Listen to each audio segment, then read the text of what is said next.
भारतीय सिनेमा जगत की एक हसीन अदाकारा जिन्होंने अपने सौंदर्य, नृत्य और अपने दमदार अभिनय से अपनी एक अलग पहचान बनाई। चूड़ी है कलैया, तुला दे मुझे हरी हरी चूड़ियां, अपना बना ले। जिन्होंने 80 और 90 के दशक में एक से बढ़कर एक बेहतरीन फिल्में दी और टॉप अभिनेत्री का दर्जा हासिल किया। लेकिन क्या आप जानते हैं कि फिल्में पटकथा की तरह इस अभिनेत्री की असल जिंदगी दुख और तन्हाइयों से भरी रही। क्या आप यकीन करेंगे कि इन्होंने एक शादीशुदा 3 बच्चों के पिता फिल्म डायरेक्टर से शादी की और फिल्म इंडस्ट्री में वे मजाक का पात्र बन गई। क्या आप मानेंगे कि इनके पति ने इनसे शादी के बाद भी अपनी पहली पत्नी से रिश्ता कायम रखा और उनसे भी बच्चे पैदा करते रहे? तो कौन है ये हसीन अभिनेत्री जिनकी पर्सनल लाइफ हमेशा विवादों का शिकार होती रही? और जब ये अभिनेत्री राजनीति में आई तो यहाँ भी विवादों ने इनका पीछा नहीं छोड़ा और इन्हें नेताओं की अभद्र टिप्पणियों का सामना करना पड़ा। ये जानी मानी अभिनेत्री अब कहाँ है और आज किस हाल में जिंदगी गुजार रही है, बताएंगे और भी बहुत कुछ। आप बने रहिएगा हमारे साथ। दोस्तों, आज हम बात कर रहे हैं अभिनेत्री जया प्रदा की, जिन्होंने सिर्फ अपने अभिनय से ही नहीं बल्कि अपने टैलेंट से भी दर्शकों को अपना दीवाना बना लिया था। तो चलिए जानते हैं इनकी फिल्मोग्राफी के साथ साथ इनकी पर्सनल लाइफ से जुड़े कुछ दिलचस्प पहलुओं के बारे में। इससे पहले जानते हैं कि इन्होंने शुरुआत कहां से की और कैसे इनका फिल्मों में आना हुआ था। जया प्रदा का जन्म 3 अप्रैल 1962 को आंध्र प्रदेश के राजमुंद्री में हुआ था। इनके पिता कृष्ण राव तेलुगु सिनेमा से जुड़े थे और इनकी माँ नीलावेदी एक हाउसवाइफ थी। मध्यम वर्गीय परिवार में पली बड़ी जया प्रदा का वास्तविक नाम ललिता रानी था, लेकिन बाद में इनके माता पिता ने इनका नाम बदलकर जया रख दिया था। बताते हैं कि जया प्रदा बचपन से ही डांस में निपुण थी और वे स्कूल के कार्यक्रमों में बढ़ चढ़कर हिस्सा लेती थी। इसी तरह जब वे एक दिन स्कूल में स्टेज पर डांस कर रही थी, उन्हीं दिनों तेलुगु फिल्म के एक निर्देशक की नजर इन पर पड़ी और 14 साल की उम्र में उन्होंने तेलुगु फिल्म भूमि कोसम में इन्हें डांस करने की पेशकश कर दी। खैर, साउथ फिल्मों में इन्हें पहले डांस और फिर एक्टिंग में अपना हुनर आजमाने का मौका मिला। महज 17 साल की उम्र में जया प्रदा साउथ इंडियन फिल्मों की एक बड़ी स्टार बन गई। साल 1977 में रिलीज हुई फिल्म अडवी रामुडू बॉक्स ऑफिस पर इनकी बड़ी हिट फिल्म थी। इससे जया प्रदा को काफी पहचान मिली। इसी दौरान फिल्म मेकर विश्वनाथ की नजर उन पर पड़ी और उन्होंने उनके टैलेंट को पहचाना और जया प्रदा को अपने फिल्म सरगम के लिए कास्ट कर लिया। इस फिल्म में अभिनेत्री जया प्रदा के अपोजिट अभिनेता ऋषि कपूर नजर आए थे। फिल्म में दोनों की जोड़ी को भी खूब पसंद किया गया था। हम तो चले परदेस, हम परदेसी हो गए। इसके बाद उन्होंने कभी पीछे मुड़कर नहीं देखा और वे सफलता के शिखर की ओर बढ़ती गई। उन्होंने शराबी, आखिरी रास्ता, थानेदार, इंसानियत के देवता जैसी कई सुपरहिट फिल्मों में अपनी एक्टिंग का लोहा मनवाया। उस दौर के लगभग सभी बड़े सितारों के साथ वे फिल्मी पर्दे पर नजर आई, लेकिन खासकर जितेंद्र और अमिताभ बच्चन के साथ इनकी जोड़ी ने ऐसा धमाल मचाया कि दर्शक ताली बजाने पर मजबूर हो गए थे। हिली हुई सुबह पे है शबनम का नशा। इसके अलावा जया प्रदा ने कमल हसन, मोहनलाल, रजनीकांत और मिथुन चक्रवर्ती जैसे बड़े अभिनेताओं के साथ काम किया। प्यार हमारा अमर रहेगा। 80 और 90 के दशक में इनका फिल्मी करियर काफी बुलंदियों पर रहा। जया प्रदा ने अपने करियर में 200 से भी ज्यादा फिल्मों में काम किया और साउथ फिल्मों के साथ साथ वे हिंदी सिनेमा में भी एक बड़ा नाम बन गई। बात करें इनकी जिंदगी के सबसे बड़े विवाद की तो साल 1986 में जया प्रदा ने फिल्म निर्माता श्रीकांत नाहटा से शादी की, जो कि पहले से ही शादीशुदा थे और 3 बच्चों के पिता थे। कहा जाता है कि दोनों की ये शादी गुपचुप तरीके से हुई थी, लेकिन बॉलीवुड गलियारों और मीडिया में तब हल्का मच गया जब दोनों की शादी की तस्वीरें सामने आई। इसके बाद दोनों ने अपनी शादी को सबके सामने कबूल कर लिया। जाहिर है कि इस शादी के चलते अभिनेत्री जया प्रदा विवादों में गिर गई और हर तरफ उनकी खूब आलोचना होने लगी। बता दें कि डायरेक्टर श्रीकांत नाहटा ने अपनी पहली पत्नी से तलाक नहीं लिया था और जया प्रदा दूसरी औरत बनकर इनके साथ रह रही थी, लिहाजा कानूनी तौर पर इन्हें पत्नी का दर्जा हासिल नहीं हुआ और इसी वजह से इन्हें अजीब नजरों से देखा जाने लगा। लेकिन इस कहानी में ट्विस्ट तब आया जब अभिनेत्री जया प्रदा से शादी के बाद उनके पति ने अपनी पहली बीवी के बच्चे के फिर से पिता बने। वहीं दूसरी तरफ अभिनेत्री जया प्रदा को शादी के बाद औलाद का सुख नसीब नहीं हुआ। जया प्रदा के कुछ साल काफी घुटन भरे रहे, जिस वजह से इन्होंने अपनी छोटी बहन के बच्चे को गोद लिया। लेकिन जाहिर सी बात है कि ऐसी शादियां कितनी चलती है। कुछ साल बाद श्रीकांत नाहटा और जया प्रदा दोनों अलग हो गए और दोनों का रिश्ता ताश के पत्तों की तरह बिखर गया।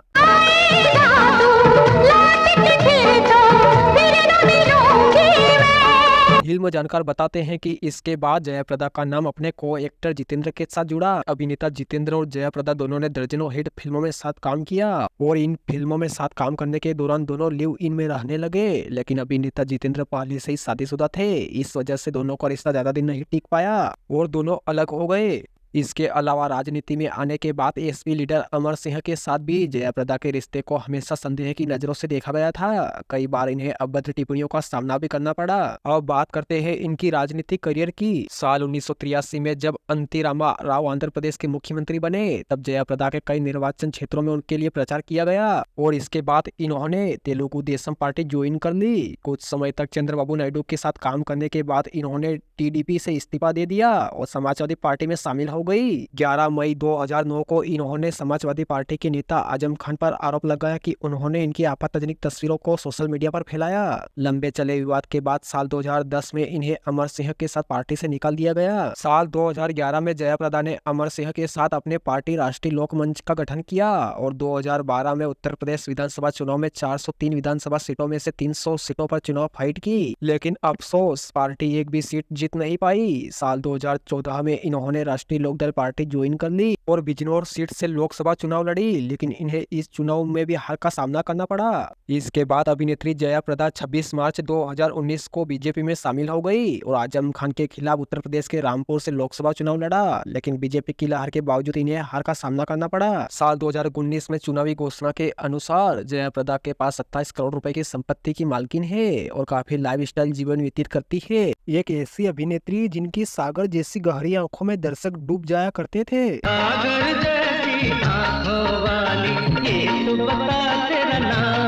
जिन्होंने महज 16 साल की उम्र में फिल्मों में डेब्यू किया और अपनी पहली फिल्मों में बिकिनी सीन देकर ऐसे तहलका मचाया कि लोग उनके दीवाने हो गए।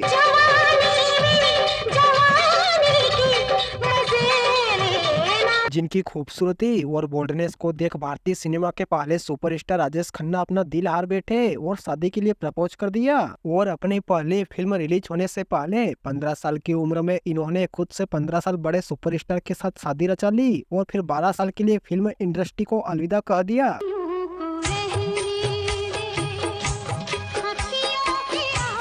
लेकिन क्या आप जानते हैं कि जल्दबाजी में शादी करने के एक फैसले ने कैसे उनकी जिंदगी बर्बाद कर दी और क्यों अपने सुपरस्टार पति को अकेला छोड़कर इन्हें आधी रात को अपनी दोनों बेटियों को लेकर अपने मायके जाना पड़ा। क्या आप यकीन करेंगे कि अपने सुपरस्टार पति के होते हुए इन्हें क्यों एक जाने माने अभिनेता के साथ लिव इन में रहना पड़ा। साथ ही साथ ये भी जानेंगे कि किसने इनकी हंसती खेलती जिंदगी में जहर घोल दिया।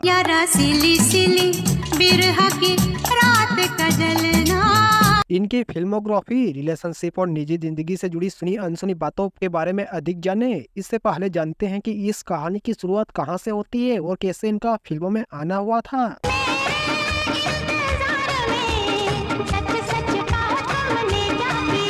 दोस्तों आज हम बात कर रहे हैं बॉबी गर्ल डिम्पल कपाड़िया की। 8 जून 1957 को मुंबई के गुजराती परिवार में जन्मी डिम्पल के पिता चुन्नीबाई कपाड़िया व्यापारी थे और उनकी मां एक हाउसवाइफ थी। डिम्पल का वास्तविक नाम अमीना था, लेकिन स्कूली शिक्षा के दौरान इनका नाम बदलकर डिम्पल रख दिया गया। डिम्पल की 2 बहनें रीम कपाड़िया और सिंपल कपाड़िया और भाई सुहेल थे। बताते हैं कि डिम्पल के पिता चुन्नीबाई कपाड़िया एक जाने माने कारोबारी थे, तो इस वजह से उनकी फिल्मी हस्तियों और फिल्म के डायरेक्टरों से अच्छी जान पहचान थी और यही जान पहचान डिम्पल कपाड़िया के काम आई और उन्हें फिल्मों में आने के लिए ज्यादा संघर्ष नहीं करना पड़ा। खैर 16 साल की उम्र में डिम्पल कपाड़िया ने फिल्म निर्माता राज कपूर की फिल्म बॉबी से बॉलीवुड में डेब्यू किया, जिसमें उनके अपोजिट एक्टर ऋषि कपूर नजर आए थे।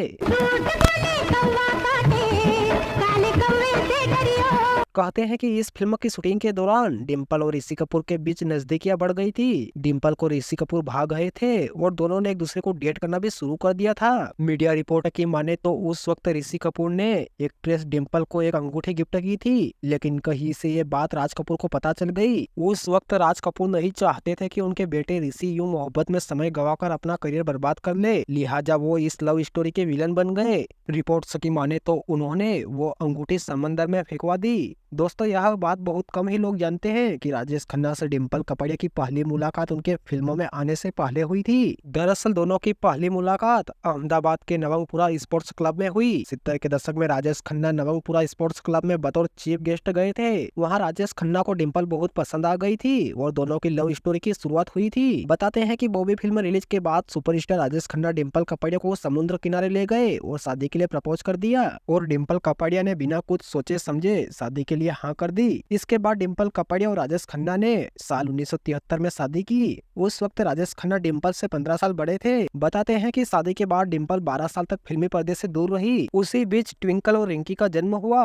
डिम्पल फिल्मों में काम करना चाहती थी, लेकिन काका यानी राजेश खन्ना इसके खिलाफ थे। इसका नतीजा ये हुआ कि दोनों के रिश्ते खराब होने शुरू हो गए। दूसरी ओर 80 के दशक के अंत में सुपरस्टार राजेश खन्ना की फिल्में फ्लॉप होने लगी और राजेश खन्ना शराब के नशे में डूबने लगे और राजेश खन्ना का स्टारडम धीरे धीरे फीका पड़ने लगा। इसी दौरान राजेश खन्ना के टीना मुनीम के साथ रिश्ते के किस्से सामने आने लगे थे। सुपरस्टार राजेश खन्ना की biography Rajesh Khanna the untold story of India first superstar के मुताबिक राजेश खन्ना और टीना मुनीम के साथ नजदीकियों की वजह से डिम्पल कपाड़िया और राजेश खन्ना के रिश्तों में दरार आने लगी थी।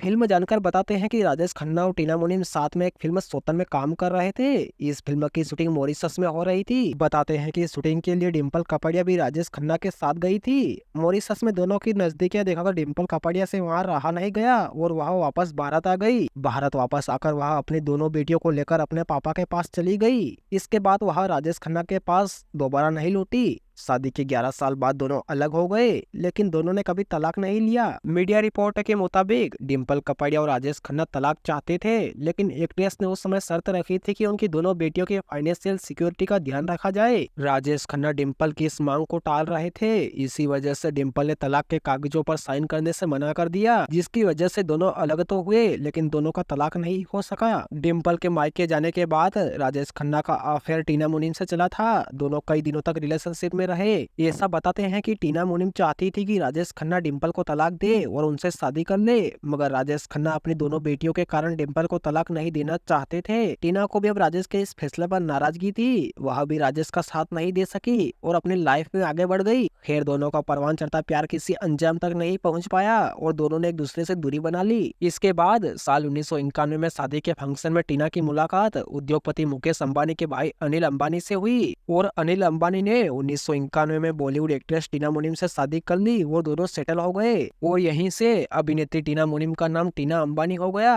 वहीं दूसरी तरफ डिम्पल कपाड़िया अपने पिता पर बोझ नहीं बनना चाहती थी। काका यानी राजेश खन्ना से अलग होने के 2 साल बाद डिम्पल ने सागर फिल्म से कमबैक किया। सागर किनारे दिल ये पुकारे। इसके बाद वह कई फिल्मों में नजर आई। जब डिम्पल कपाड़िया राजेश खन्ना से अलग रहने लगी और फिल्मों में वापसी की, तो उनकी खबरें आई कि उनकी नजदीकियां सनी देओल के साथ बढ़ने लगी। फिल्म जानकर बताते हैं कि साल 1984 में रिलीज हुई फिल्म मंजिल मंजिल में काम करने के दौरान वे अपने को स्टार सनी देओल के करीब आ गई थी।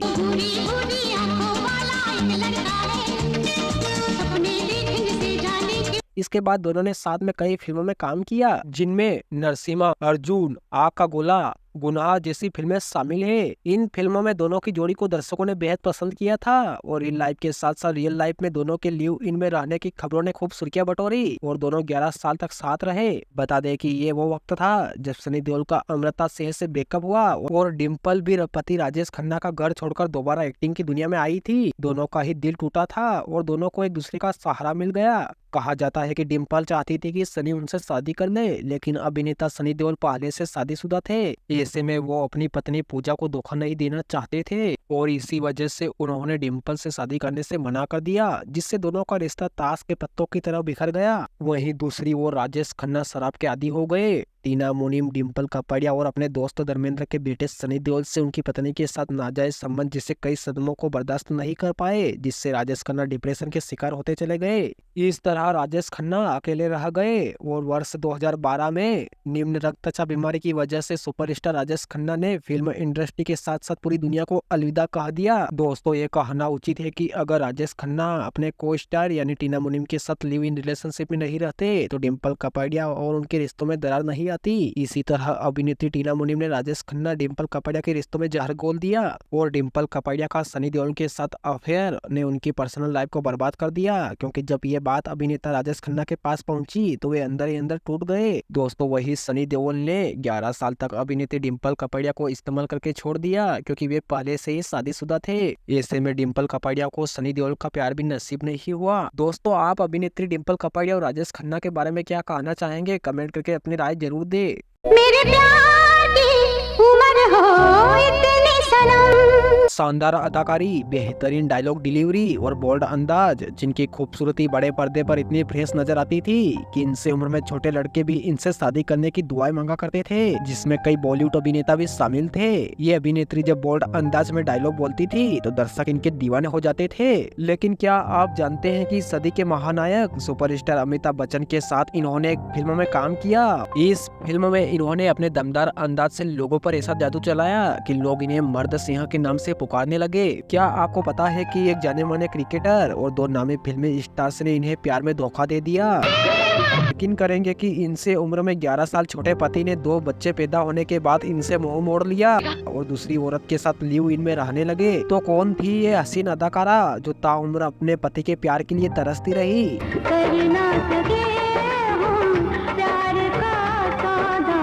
बताएंगे वो भी बहुत कुछ, आप बने रहिएगा हमारे साथ। आज के वीडियो में हम बात कर रहे हैं 80 और 90 के दशक की एक जानी मानी अभिनेत्री अमृता सिंह की, जिन्होंने अपनी खूबसूरती और अपने शानदार अभिनय से दर्शकों का दिल जीता, लेकिन उन्हें प्यार में हमेशा धोखा ही मिला। इनका फिल्मी करियर तो हिट रहा, लेकिन इनकी निजी जिंदगी दुख और तन्हाइयों से भरी रही।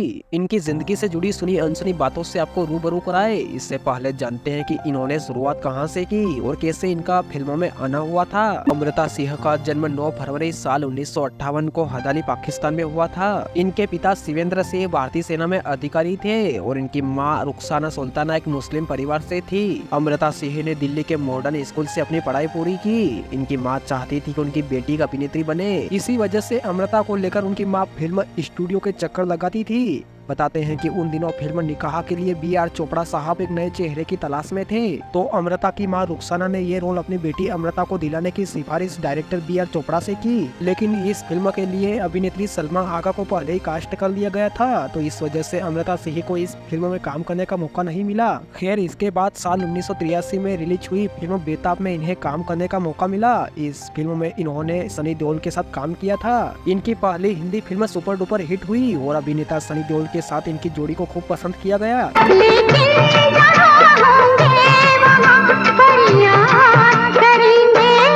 इसके बाद इन्हें फिल्मों में काम मिलता गया और वे सफलता के शिखर की ओर बढ़ती गई। अपनी एक्टिंग और आवाज की बदौलत अमृता सिंह ने अपनी एक अलग पहचान बना ली। इसी दौरान इन्हें मेगा स्टार अमिताभ बच्चन के साथ फिल्म मर्द में काम करने का मौका मिला। इस फिल्म में किए गए इनके फ्रेंड टू रोल के बाद लोगों ने इन्हें मर्द सिंह का खिताब ही दे डाला।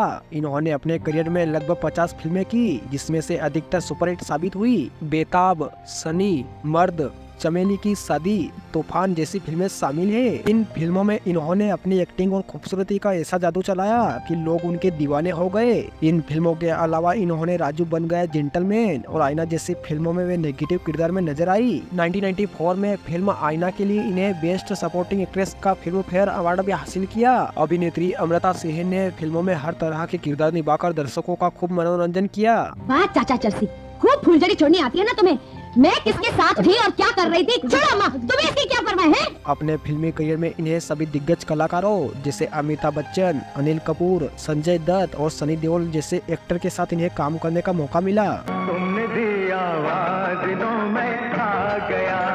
चलिए अब जान लेते हैं इनकी निजी जिंदगी और इनके अफेयर्स के बारे में। खबरों की माने तो अपनी पहली डेब्यू फिल्म बेताब की शूटिंग के दौरान वे अभिनेता सनी देओल के करीब आ गई थी। सनी देओल की भी पहली फिल्म थी। दोनों खुलकर आपस में बातें किया करते थे और कई जगहों पर साथ भी देखे जाते थे। फिल्म जानकार बताते हैं कि सनी देओल इस रिश्ते को दबाना चाहते थे, पर अमृता इसे आगे ले जाना चाहती थी क्योंकि वह सनी को लेकर बहुत ही सीरियस थी। लेकिन अमृता की माँ रुखसाना को ये रिश्ता मंजूर नहीं था। वे नहीं चाहती थी कि उनकी बेटी अमृता सनी के प्यार में पड़कर अपने टॉप पर चल रहे फिल्मी करियर को बर्बाद कर ले। लिहाजा वे इस लव स्टोरी की विलन बन गई। अमृता सिंह की माँ भली भांति ये जानती थी कि उन दिनों सनी देओल नए नवेले थे, उनका कोई करियर नहीं था और इसी वजह से उन्होंने सनी के बारे में सारी जांच पड़ताल कराई और जो बात सामने आई वह चौंका देने वाली थी। फिल्म जानकार बताते हैं कि सनी देओल लंदन में पले बड़े थे और वह इंग्लैंड में रहने वाली एक लड़की पूजा के साथ पहले ही विवाह के बंधन में बन चुके थे। सनी को अपना दिल देने वाली अमृता को समझ आ गया कि सनी अक्सर लंदन लंदन क्यों जाते रहते थे। ऐसे में अभिनेत्री अमृता सिंह को एहसास हुआ कि अभिनेता सनी देओल उन्हें प्यार में धोखा दे रहे हैं। कहते हैं कि सच का पता चलने के बाद अमृता सिंह ने सनी देओल के साथ अपने रिश्ते को हमेशा के लिए खत्म कर दिया था। जानकार बताते हैं कि इसके बाद अमृता की मुलाकात एक पार्टी में भारतीय क्रिकेटर रवि शास्त्री से हुई। पहली मुलाकात में दोनों एक दूसरे को दिल दे बैठे, कई जगहों पर साथ नजर आने लगे थे। बताते हैं कि अमृता रवि शास्त्री का मैच देखने शारजाह भी गई थी, जहां उन्हें रवि के लगाए हर चौके छक्के पर खूब तालियां बजाते देखा गया था। उन्हीं दिनों अमृता और रवि की मैगजीन में छपी कुछ तस्वीरों ने तहलका मचा दिया था। बॉलीवुड गलियारों में इन दोनों की एंगेजमेंट की खबरों ने खूब सुर्खियां बटोरी, लेकिन रवि शास्त्री ने जल्द ही इन खबरों से अपना पल्ला झाड़ लिया और दोनों अलग हो गए। हालांकि इसकी वजह क्या थी ये बात कभी सामने नहीं आई। कहा जाता है कि क्रिकेटर रवि शास्त्री से अलग होने के बाद अभिनेत्री अमृता सिंह का नाम विनोद खन्ना के साथ जुड़ा। दरअसल अमृता सिंह को विनोद खन्ना के साथ फिल्म बंटवारा ऑफर हुई थी। कहा जाता है कि अभिनेता विनोद खन्ना की खूबसूरती और पर्सनालिटी को देखकर अमृता सिंह उन पर मर मिटी थी और उन्हें पसंद करने लगी थी। कहा जाता है कि धीरे धीरे विनोद खन्ना भी अमृता की ओर आकर्षित होने लगे और वे खुद को रोक नहीं पाए और दोनों रिलेशनशिप में रहने लगे। लेकिन अमृता की मां रुखसाना सुल्ताना इस रिश्ते के खिलाफ थी। वे नहीं चाहती थी कि उनकी बेटी खुद से 15 साल बड़े शख्स से शादी करे। दरअसल विनोद खन्ना अपनी पहली पत्नी गीतांजलि से अलग हो चुके थे, लेकिन फिर भी अमृता की मां को दोनों का रिश्ता मंजूर नहीं था और इसी वजह से अभिनेता विनोद खन्ना और अमृता का परवान चढ़ता प्यार ताश के पत्तों की तरह बिखर गया और दोनों अलग हो गए। मेरी तुझको भूलना नहीं मेरी बंदगी माँ। ऐसे में जब अभिनेता सनी देओल, क्रिकेटर रवि शास्त्री और विनोद खन्ना का प्यार जब अमृता को नसीब नहीं हुआ, इसी दौरान जब अभिनेत्री अमृता सिंह की जिंदगी अकेलेपन से गुजर रही थी, इसी बीच एक फोटोशूट के दौरान उनकी मुलाकात बॉलीवुड एक्टर सैफ अली खान से हुई। उस वक्त सैफ अली खान बॉलीवुड में नए थे और अमृता उनसे काफी सीनियर थी। सैफ अली खान अमृता सिंह को देखते ही उनके दीवाने हो गए थे और किसी भी तरह उनके करीब रहना चाहते थे। फिल्म जानकार बताते हैं कि फोटोशूट के दौरान अमृता के कंधे पर सैफ अली खान हाथ रखकर खड़े हो गए थे। हालांकि अमृता सिंह ने उस वक्त सैफ अली खान से कुछ भी नहीं कहा, क्योंकि वह भी उन्हें दीवानों की तरह चाहती थी। इसी दौरान दोनों के बीच गहरी दोस्ती हो गई और ये दोस्ती कब प्यार में तब्दील हो गई किसी को पता ही नहीं चला। कहते हैं कि इसके कुछ दिन बाद सैफ अली खान ने अमृता को कॉल करके डिनर के लिए इनवाइट किया, पर अमृता ने मना कर दिया और कहा कि वे डिनर पर नहीं जाती। ये सुनकर सैफ अली खान का दिल टूट गया, लेकिन फिर अमृता बोली कि मैं डिनर पर बाहर नहीं जाती, लेकिन तुम डिनर करने मेरे घर आ सकते हो। अमृता की ये बात सुनकर सैफ अली खान खुशी से पागल हो गए और बिल्कुल टाइम पर अमृता के घर पहुंच गए। वहां दोनों ने खूब सारी बातें की। दोनों के बीच ऐसा कनेक्शन बन चुका था कि ये मुलाकात उनके लिए पहली डेट साबित हुई। फिर इसके बाद दोनों एक दूसरे से मिलने लगे और इन मुलाकातों से अमृता भी सैफ अली खान को दिल दे बैठी। इसके कुछ दिनों बाद अमृता सिंह ने अपने घर वालों की मर्जी के बिना सैफ अली खान से शादी रचा ली। कहा जाता है कि शादी के समय सैफ अली खान ने जहां फिल्मों में डेब्यू भी नहीं किया था, वही अभिनेत्री अमृता सिंह फिल्म इंडस्ट्री का एक बड़ा नाम बन चुकी थी और एक वजह थी जिसके चलते सैफ अली खान और अमृता की शादी चर्चा में आ गई थी। इसकी वजह थी कि सैफ अली खान उम्र में 12 साल छोटे थे। इसके बाद धीरे धीरे अमृता ने फिल्मों को अलविदा कह दिया, जिससे वह अपने परिवार को समय दे सके। 2001 में इन्होंने बेटे इब्राहिम को जन्म दिया। फिल्म जानकार बताते हैं कि सैफ अली खान पटौदी खानदान के करोड़ों के जायदाद के मालिक थे और एक अय्याश किस्म के इंसान थे। सैफ अली खान अपने करियर को लेकर बिल्कुल भी सीरियस नहीं थे और इसी वजह से दोनों के बीच लड़ाइयाँ शुरू हो गई थी और अमृता को धक्का तब लगा जब उन्हें सैफ और रोजा के सीरियस अफेयर के बारे में पता चला। रोजा केटलानो एक स्विच मॉडल थी और एक रिपोर्टर के अनुसार रोजा और सैफ अली खान की मुलाकात केन्या में हुई थी, जिसके बाद अफेयर शुरू हुआ था। इन्हीं सब बातों के कारण अमृता ने आखिरकार सैफ अली खान से अलग होने का फैसला कर लिया था।